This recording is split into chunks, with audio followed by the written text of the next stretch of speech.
ओम नमः शिवाय। जय श्री राम, जय राधे श्याम। आज मैं आपको श्रावण महात्म्य का 18वां अध्याय सुनाती हूँ, जिसमें श्रावण शुक्ल दशमी तिथि का महात्म्य बताया गया है। भगवान शंकर ब्रह्मपुत्र संत कुमार से बोले, अब मैं तुम्हें श्रावण शुक्ल दशमी तिथि के विषय में बताता हूँ, ध्यान देकर सुनो। श्रावण शुक्ल दशमी को व्रत का शुभारंभ कर वर्ष के प्रत्येक माह की शुक्ल पक्ष की दशमी तिथि को व्रत रखना चाहिए। इस प्रकार अगले श्रावण शुक्ल दशमी को इसका उद्यापन करना चाहिए। राजा को राज्य की उन्नति के लिए, कृषक को खेती की उन्नति के लिए, वैश्य को व्यापार की उन्नति के लिए हेतु, स्त्री को पुत्र प्राप्ति हेतु तथा अन्य प्राणियों को धर्म अर्थ तथा अपने व्यवसाय की उन्नति हेतु इस व्रत को रखना चाहिए। इस व्रत को आशा दशमी व्रत कहा गया है। जिसको भी किसी प्रकार का दुख हो तो उसके निवारण के लिए श्रावण शुक्ल दशमी की रात को स्नान कर व्रत का शुभारंभ करें। रात को दशों दिशाओं को फूल, पल्लव, चंदन या जौ के आटे द्वारा अपने घर के चौक को अंकित करके वाहन सहित स्त्री चिन्ह द्वारा चिन्हित करके घी से तैयार किया हुआ नैवेद्य देकर अलग अलग दीपक देना चाहिए। इसके बाद ऋतु के फल देकर अपने मनोरथ को इस प्रकार स्पष्ट करना चाहिए, मेरी आशा पूर्ण हो, मेरा मनोरथ पूर्ण हो, मेरा कल्याण हो। इस प्रकार प्रति मास निरंतर व्रत करना चाहिए और ब्राह्मणों को दक्षिणा देनी चाहिए। वर्ष की समाप्ति पर इसका उद्यापन करना चाहिए।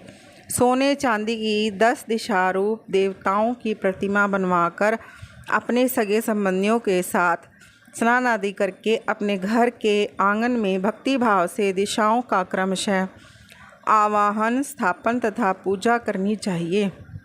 दिशाओं के मंत्र इस प्रकार हैं।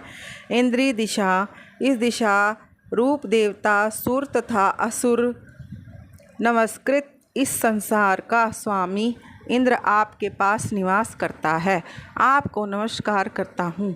हे आग्नेय, अग्नि देवता के रहने से आप आग्नेयी कही जाती हैं।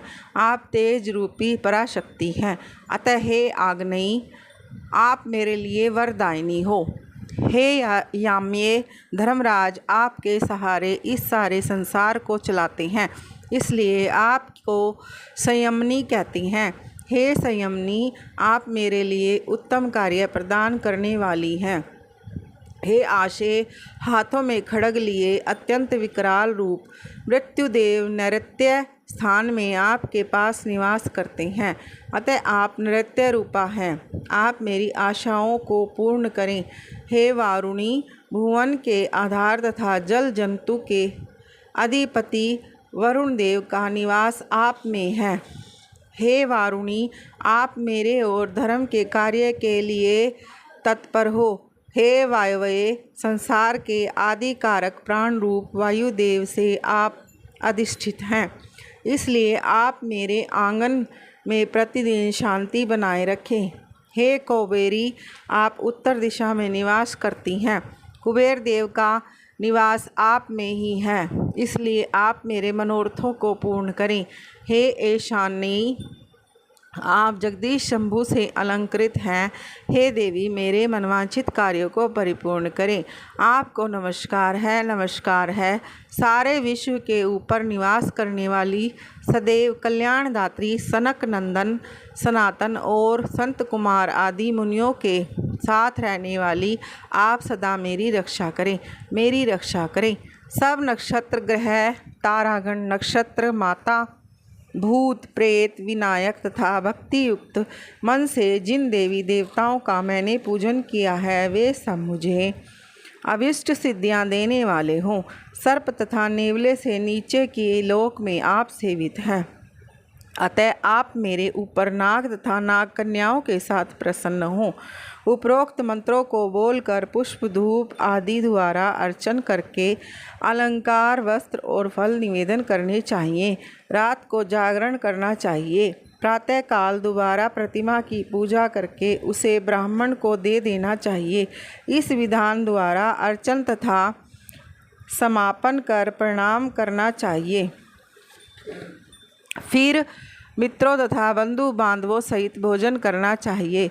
इस प्रकार आदरपूर्वक जो दशमी का व्रत करता है उसकी सब इच्छाएं पूरी होती हैं। यह सनातन व्रत विशेष रूप से स्त्रियों के लिए है। यह व्रत धन, यश, दीर्घायु तथा सब इच्छाओं को पूर्ण करने वाला है। तीनों लोकों में इस व्रत के तुल्य और दूसरा कोई व्रत नहीं है।